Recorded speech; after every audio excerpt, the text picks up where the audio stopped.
Shalom. All praises to Yahweh, Bashem, Shai, Bashem, Kodash. Double honors unto the elder apostles, the great no son who well, and shalom to the whole full elect. This is 1 Samuel chapter 10, verse 1.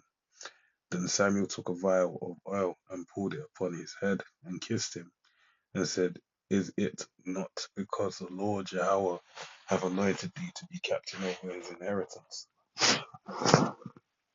When thou art departed from me today, then thou shalt find two men by Rachel's sepulchre in the border of Benjamin at Zelah. Right. At Zelah. Sorry, Zelzah. And they will say unto thee, The asses which thou wentest to seek are found. And lo, thy father hath left the care of the asses and sorroweth for you, saying, What shall I do for my son? All right.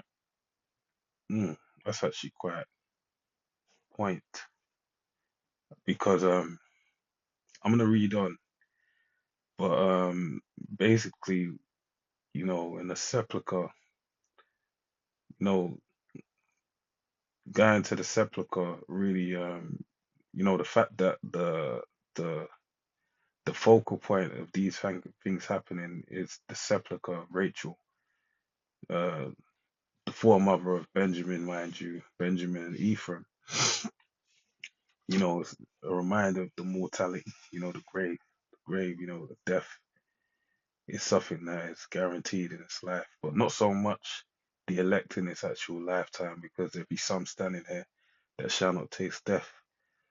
So there's some men that are not going to die, but in that being the case, mortality, really, even if you're not going to taste death, it's a reminder of sin, the shortcomings of the Heavenly Father, and it really puts things into perspective for you to behave in a way that is unto life. All right. Um, you know, biding your time, and doing the right things upon the earth, because all that's going to be left in the end is, your grave. All right. But then also, but the fact that the reason why I said that, I wasn't going to bring that up yet, but in reading it, it's the fact that his father was mourning, or so had sorrow for his son, because he feared the worst. Right? So it's quite, it's quite deep. Verse 3: Then shalt thou go on forward from thence, and thou shalt come to the plain of Tabor, and there shall meet thee 3 men going up to the Most High to Bethel, one carrying 3 kids, and another carrying 3 loaves of bread, and another carrying a bottle of wine. And they will salute thee, and give thee 2 loaves of bread, which thou shalt receive of their hands. All right. After that, thou shalt come to the hill of the Most High, where is a garrison of the Philistines. And it shall come to pass, when thou art come thither to the city, that thou shalt meet a company of prophets coming down from the high place with a psaltery and a tabret and a pipe and a harp before them, and they shall prophesy. And the Spirit of the Lord will come upon thee, and thou shalt prophesy with them, and shalt be turned into another man. Man, the foreshadowing this is kind of heavy, because this is kind of deep, right? Basically, these things that Samuel was prophesying, right, are very deep, because it definitely foreshadows the life of Saul, and some key things that are heavy in his lifetime. But on a basic level, the whole starting with Rachel's sepulchre to the Spirit of the Lord coming upon him, him becoming a different man, that symbolizes death, death to the old man, and birth of a new man. And you can see the reflection of that really how Shai spoke of this when he spoke with Nicodemus, that basically the need to be born again.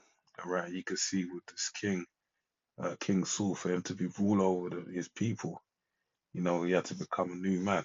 All right, but then also what's kind of deep is that he'd, come down with there'll be a company of prophets, and they'll be playing the psaltery, which is kind of deep that the psaltery was mentioned first, because as we know, King David wrote the book of Psalms, and this is why I said the foreshadowing is kind of heavy, because and this is crazy because I did this video earlier today, but I've had to do it again because memory on my phone was short.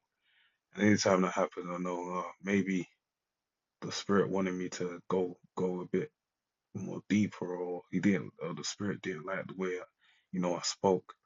So I just knew that okay, doing it again is probably going to be a better lesson. And this is a lot of stuff that went over my head that I'm bringing out now. So psaltery is from the word nabal, nabal. All right,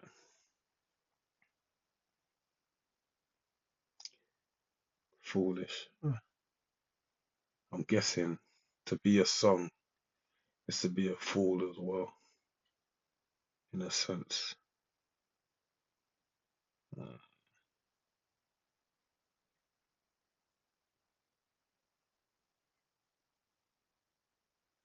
so yeah, it's similar to Leah. I'm sure that Leah is a harp. Harp.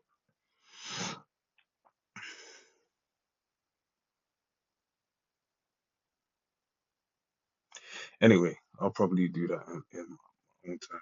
But yeah, so the point being is that it's funny the psaltery was mentioned first because that brings to mind the Psalms of David, and David was the one who also was a prophet as well, right? In the book of a bulk of the book of Psalms. All right, when he played the harp and music, he staved away the evil spirit that was on Saul, and basically brought back the spirit of the Lord upon him, which turned him into another man. So it's kind of deep in that. That's what's there. I never realized that till now. Verse 7, and let it be when these signs are come unto thee, that thou do as occasion serve thee, for the Most High is with thee. All right. And these signs were basically to, um, to bolster the faith of Saul, King Saul. And thou shalt go down before me to Gilgal, and behold, I will come down unto thee to offer burnt offerings and to sacrifice sacrifices of peace offerings. 7 days shalt thou tarry till I come to thee, and shew thee what thou shalt do. All right. And it was so that when he had turned his back to go from Saul, the Most High gave him another heart. All right. The word there for heart is love, which means he changed his mind. All right. It says the heart of the king is in the hand of the Most High. All right. You basically turn it for wherever he loosely paraphrasing. All right. Man's guides are of the Lord. How then could a man understand his own way? There's one of scriptures escaping. I'll read on verse 10. And when they came thither to the hill, behold, a company of prophets met him, and the Spirit of the Most High came upon him, and he prophesied among them. And it came to pass when all that knew him before time saw that, behold, he prophesied among the prophets. Then the people said one to another, what is this that is come unto the son of Kish? Is Saul also among the prophets? And one of the same place answered and said, but who is their father? Therefore it became a proverb. Is Saul also among the prophets? Right. So mind you, this is before Saul was basically um, anointed king before the people, and the proclamation was made before the congregation of Israel. So when they seen this, they knew Saul according to in a certain manner. So to see him come down with the prophets, it was such a an event that I guess in this time, it became a proverb that was said amongst the children of Israel, maybe amongst Benjamin specifically, or all the children of Israel, to the point where the phrase It's even so, it's so also among the prophets was a saying that was said, just like many other proverbs and idioms are said in this day and age. All right. And when he had made an end of prophesying, he came to the high place. And Saul's uncle said unto him, unto his servant, Whither went ye? And he said, To seek the asses. And when he saw that they were nowhere, we came to Samuel. And Saul's uncle said, Tell me, I pray thee, what Samuel said unto you. And Saul said unto his uncle, He told us plainly that the asses were found, but of the matter of the kingdom whereof Samuel spake, he told him not. Right? He kept that saying aside. And Samuel called the people together unto the Lord Yahweh to Mizpah, and said unto the children of Israel, Thus saith the Lord Yahweh, power of Israel, I brought up Israel out of Egypt, and delivered you out of the hand of the Egyptians, and out of the hand of all the kingdoms, and of them that oppressed you. And ye have this day rejected your power, who himself saved you out of your advers, adver, advers, excuse me, adversities and your tribulations. And ye have said unto him, Nay, but set a king over us. Now therefore present yourselves before the Lord Yahweh by your tribes and by your thousands. Right. So this really shows you, I mean, it's all through the spirit, all right? Because it was prophesied going back as far as when you deal with Genesis 49. Oh no, even further.